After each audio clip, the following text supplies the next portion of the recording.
Alright, YouTube, lately some goofies have been talking about what the alt-right supposedly represents and saying, oh, well, it's a collective of Nazis. Ben Shapiro comes out and blasts it and talks about people that live in their basements and so forth. Very dishonest attacks that more often seem to come from the corporate, the neocon so-called right-wing than they do from the left. The left hates the alt-right because it doesn't understand it, but you'd think that at least the neocons would have a loose grasp of what it represents. What the alt-right fundamentally is, is an amalgamation of different ideologies that have formed a backlash against neocons and neoliberals. What do the neocons say? And the neoliberals are at least slightly more honest than the neocons, which I think some people would find an interesting opinion from someone like myself. The neocons, for a long time, said we're conservative. We believe in limited government, lower taxation, more liberty in relation to guns and states' rights and things. But for decades, they've done absolutely butt-fuck nothing to actually do any of these things. While they say that they're for limited government, they're constantly imposing more layers of government. W was famous for this. He was a neocon. He's not a conservative. They say they want lower taxation. Then they pretend that lowering a single part of the tax code by 0.5% is some monumental victory for fiscal conservatism. It's not.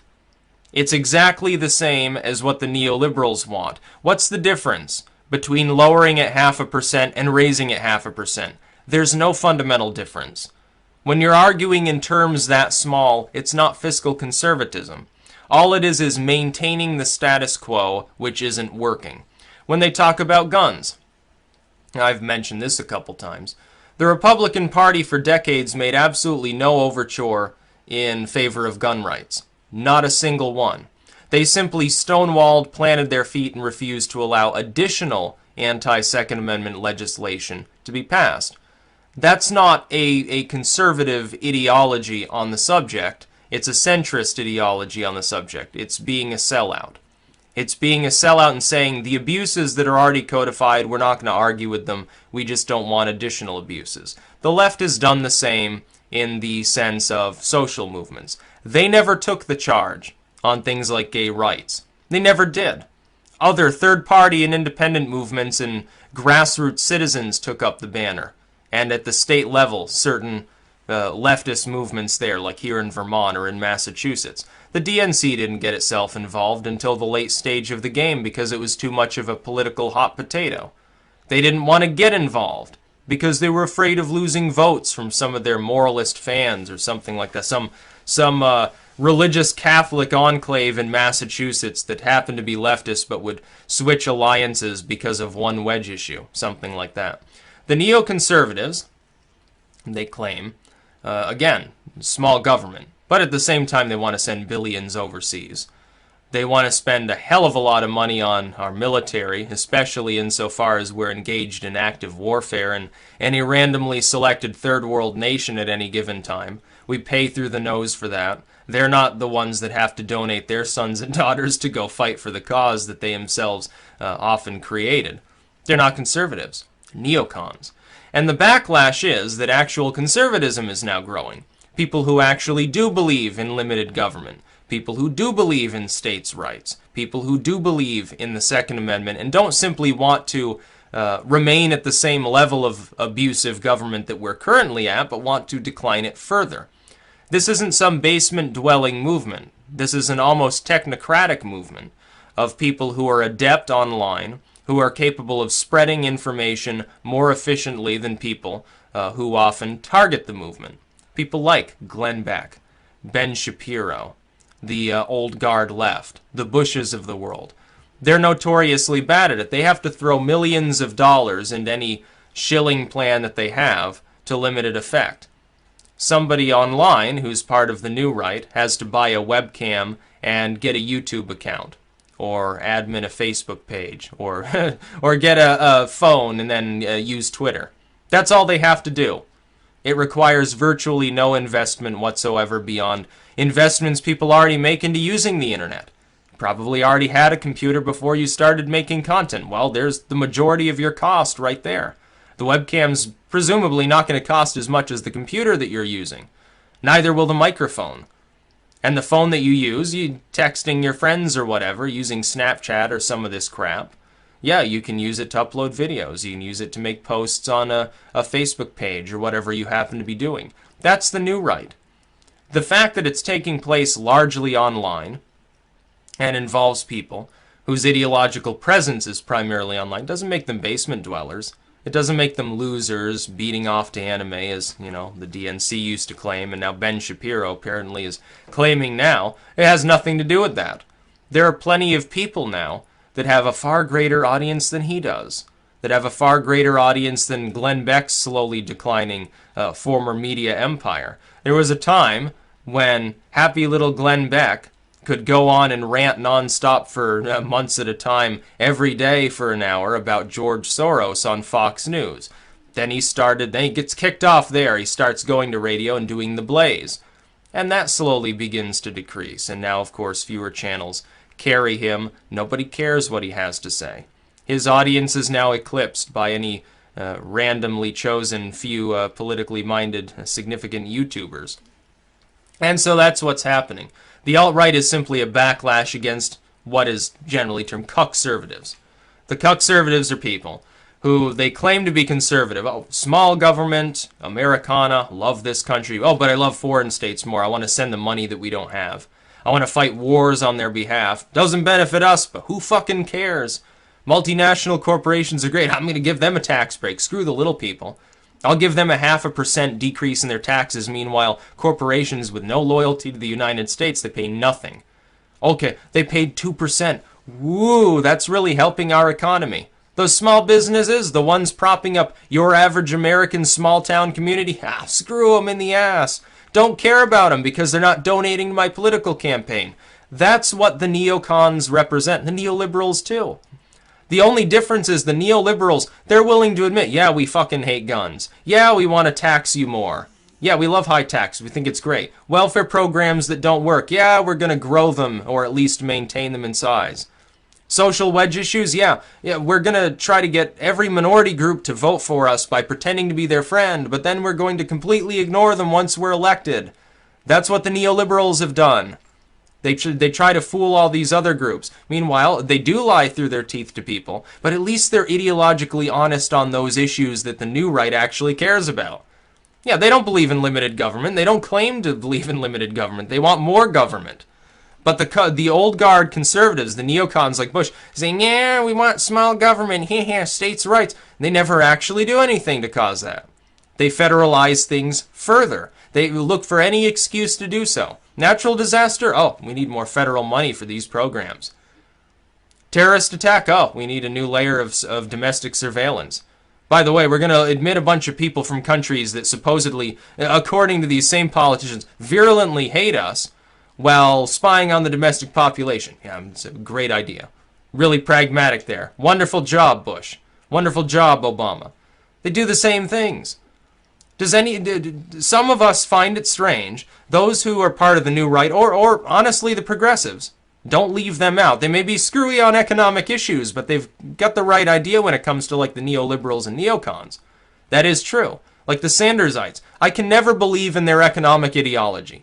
It's worthless. It'll never work. But at least they understand that the neoliberals have been corrupt and lying to them this whole time. And they understand that the neocons aren't really conservative. Some of them think, oh, fascism. That's not true.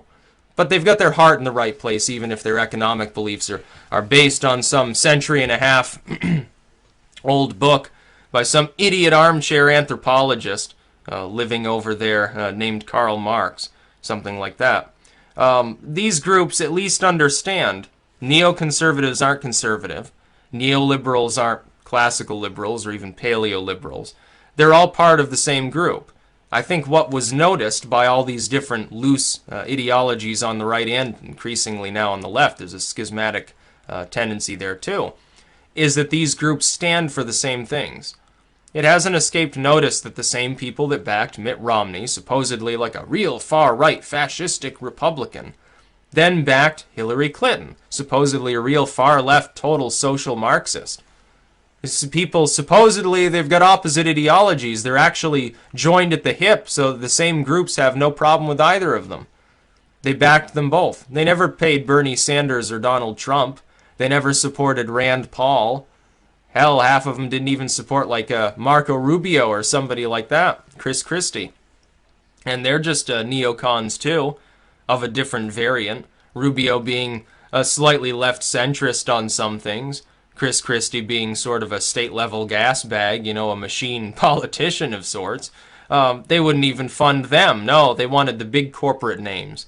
The Clintons, the Romneys, the Bushes, and the Obamas, all these people. It's who they back. They're the same thing. The new right taking place online isn't a statement to denigrate the movement. It's a good thing. It's a main mode of human communication now. People like Glenn Beck are still stuck in the TV generation. People like Ben Shapiro are stuck in the early online crossover with radio generation or something like that. Don't even fully appear to understand what's going on. Funny thing, Shapiro's not even that old. He should know better. He's not some fucking old. He's not like Glenn Beck, approaching 60. I think he's about my age. And he doesn't even understand what's going on. It's almost surreal. It's like all you have to do is spend like a few hours looking at what's happening right now and you'll understand that your premise is flawed. I don't know, maybe he took corporate money and now he's selling out or something. I don't know. I don't understand that. And you have the early generation, sort of internet, Drudge or InfoWars or something. They're at least more tolerable. I don't agree with everything that's being said there on either platform, trust me. But, it's tolerable compared to what we've suffered under before. And Alex Jones certainly isn't a neocon. I don't think that he's entirely quite all there as an individual all of the time. I think that primarily his efforts are business related. But he's not a neocon. I don't see him going and sucking off George W. I see him rambling about George W. being a baby blood drinker or something like that, which is funny. It's entertainment, but it's at least fucking funny. There's nothing funny to watch on the corporate news. Tune into Fox, MSNBC. What is it? It's a bunch of idiots that rant about things they could never possibly understand. They live in their gated communities. They don't know how the average person even lives their life. Oh, you cook your own food? How the fuck do you do that? I just have my chef do it. You drive a car? You don't have a limousine? Oh, how rustic. Somebody like Laura Ingraham or something like that rambling about my home city. It's the way that things work in the world. Now, these people are totally out of touch. And the neocons, they got away with it for a very long time. They fooled people into believing that they were conservative because they said Jesus over and over. Oh, Jesus this, Jesus chose my candidacy. Oh, how much I love America and Jesus. Oh, and these foreign states I'm giving all your tax money to. Oh, yeah, I love Jesus. This sort of hippie-ish dude. Yeah, I'm bombing a lot of little children, but I love Jesus, trust me. I'm screwing the entire economy and selling out your country to multinational corporations. Oh, I love Jesus so much. Man, Jesus had some weird beliefs. Where did you read about these in the Bible? If you were a total genocidal maniac and a theocrat, I could understand how you could get the wrong idea maybe from the Christian scriptures or from Islam or any of these other things. But I don't understand. Where did Jesus proclaim his love for multinational corporations? When did Jesus proclaim his love for high tax rates or something like that? I don't know. I think he was preaching the opposite, assuming that he existed at all. I'm not even going to bother getting into the religious crap anymore. Not even going to bother. It doesn't even matter. I'd rather deal with the actual evangelicals than I would the neocons. It's how bad they've become. People that actually think that I should be, perhaps even like hanged or burned at the stake are now arguably more tolerable to me, despite my occult leanings, are now more tolerable than people that are merely pretending to be religious while selling our whole country out, and indeed the Western world as a total. Because they lie about it. The evangelical's honest. Oh, I think you're evil because Satan, because a cult or something like that. You're going to burn in hell. Well, at least you're being honest to me about what you really feel. The neocon, meanwhile, is telling me, oh yeah, I want to lower the tax rate, return to states' rights. They never do. And it's never going to happen under the leadership of a bunch of neocons. The new right has it right. Even the progressives do. The progressives, are the people who are literal social Marxists, are arguably more tolerable to me now than the neoliberals, at least in some ways. That's about all.